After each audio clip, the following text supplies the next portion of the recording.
Hey Andrew, so how do I get like a six pack quick? What's the fastest way to get a six pack? Why does it have to be quick? Why does it have to be easy? Why do you think life is all quick and easy? Why can't it be hard and difficult? Why can't you suffer? Because suffering is what gives it value. If everyone had a six pack and it was quick and easy, then it wouldn't be valuable, would it? If everyone walked around with a six pack and they got it easily, then no one would give a shit. The whole point is that it's difficult to get. Value is linked to difficulty. If you want something that is valuable, you need something which is difficult to obtain. You shouldn't be thinking about quick and easy. You should be thinking about hard, suffering, pain, going through it. That's what you should be thinking about. This is going to be hard, but I'm going to do it anyway. Because when it is done, then everyone's going to know that I went through something difficult. Nobody, absolutely nobody, gives a fuck about you as much as you're going to have to give a fuck about yourself. Nobody cares about you as much as they need to care to fix your life. But nobody is going to come to your bed, drag you out of bed, drag you to a job, force you to work hard. You are never going to have any of the things you want if you do not get them yourself. The only person who's going to make me happy and live a life that I want to live is me. Nobody's going to do it for me. People say, Tate, what motivates you? And I find that I think that's a stupid question. I was a 4-time kickboxing world champion. For 12 years, I trained 5 hours a day, 6 days a week. And I was motivated to train probably about 25% of the time. The rest of the time I went because I am disciplined. If I wake up and I'm unhappy, I will do the exact same things as if I am happy. I will go to the gym the same. I will work the same. How I feel has no impact on how I live my life. We're grown-ups and we have responsibilities and we have problems and we have pressure, and you don't necessarily have to be happy to perform, and happiness will come at the end of the performance anyway. But if your number one goal as a man, if your number one mission in life is just to be happy, that's going to be an extremely vaporous existence, and you're not going to be a man of substance. Your ability to deal with stress, the amount of stress you can deal with as an individual, is directly correlated to your success level. If you can deal with stress all day, you're going to be successful. If you collapse under stress, you're not going to be successful. There's no way to the top without stress involved. But there is a massive correlation between success in life and stress tolerance. The more stress you can tolerate, the better your life's going to be. One of the only things in this world you can control is your state of mind. You can't control the weather. You can't control other people. You can't even control your health. One of the very few things in the world you have genuine control over is your state of mind. If you can't control that, then you're just a feather in the wind, and life's going to blow you around. I can't imagine truly wanting to quit something and not being able to quit. I can't imagine it. When I talk to people who say, I want to quit smoking, I say, when? They go, oh, well, soon. Well, that means you don't want to quit. You want to keep smoking for a while and quit later. I can't imagine a mind frame or a mindset where I want to do something and can't do it. It's almost difficult for me to answer that question, because if you have that kind of mind, if your mind is so fundamentally broken that you cannot do with your own mind what you want to do, then you're just, right? Life is hierarchical. There's always going to be kings and there's always going to be peasants. If you have a mind that you can't control, then you're never going to be a king. You're going to be a peasant. That's your life. You have a peasant's life ahead of you, and that's your destiny. Enjoy, right? There's always been peasants. That's life. But I believe that the most important thing you can do as a man is to gain control of your mind. Once you have control of your mind, life is so ridiculously easy. People say to me, Tate, you're in good shape. All you do is drink vodka and travel the world. You're never even home. You never even have a gym. How do you do it?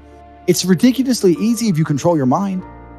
If I decide to do 1,000 push-ups, I'll do them. Maybe I have to do them one at a time. Maybe I'll get tired. Maybe I need a break. I'm going to do 1,000 because I said I'm going to do 1,000. Everyone knows what they're supposed to do. You either control your mind or you don't. And all of these things stem from the same problem.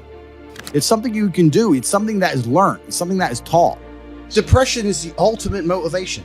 If you're unhappy with your life and you're depressed, I don't expect you to be popping pills and sitting laying in bed. I expect you to give me a huge list of everything you're achieving per day. Depression's a fantastic motivation, but people are told the opposite. No, a lot of people's problems are all in their mind. And I'm not saying that mental conditions aren't real, because absolutely some are. But I try and explain to people, look, the only thing on the planet you have genuine control over is your state of mind. You can't control the weather. You can't control anything. The only thing you can affect in genuine real time is how you feel in your head.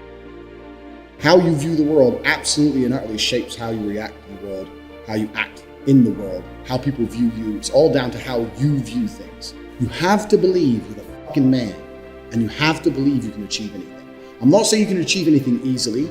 I'm not saying it's not going to take a whole bunch of work. I'm not saying it's going to happen quickly, but you have to believe you can achieve anything. When I tell people that you are the sum of the 5 people you spend the most time with, everyone agrees. They go, yeah, that's probably true. And then they continue to hang around with people who they don't want to be. Why?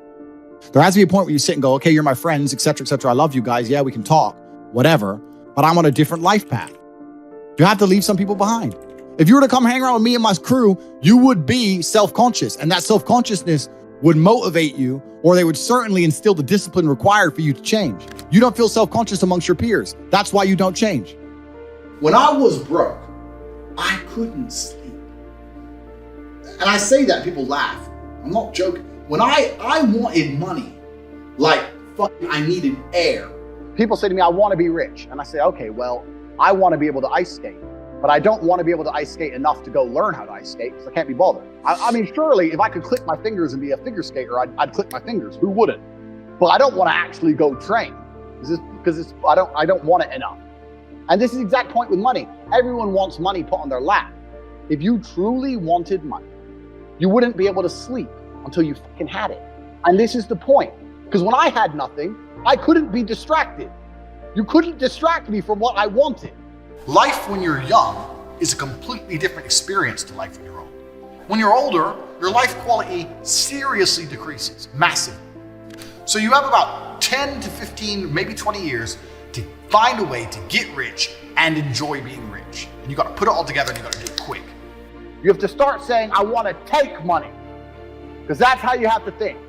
You don't make it, you take it. So you have to start talking that way. You got to take money. Is that money isn't real. Money is like water. Money never stays still. If you can find and identify a place where money is moving, if you can find a place where money is moving and stand in the way, then the money is vulnerable. Problem is with the people out here, everyone has a dream, but not many people have a plan. A good plan today is better than a perfect plan tomorrow. You got to do something. You got to do something fast. Yeah. You're just sitting around talking about it and hoping for things to get better. I don't think living in a dream is going to help you in any way.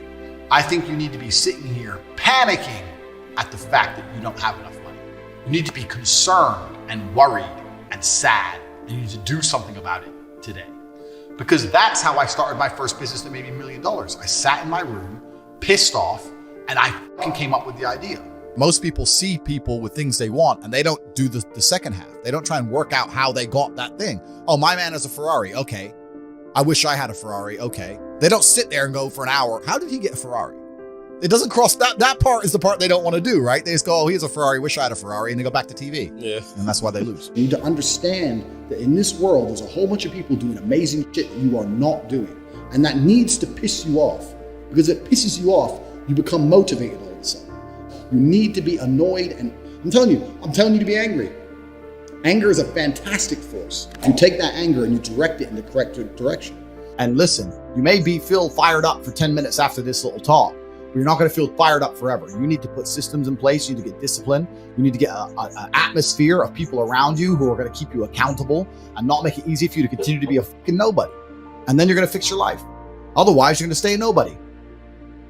If you were genuinely pissed off about your situation, you would not need me to motivate you. You would motivate your fucking self and you would do something to change it yourself.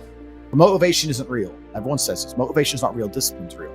I do not feel like training, but I still train because I'm a disciplined individual. You don't get to go through life only doing the things you feel like doing.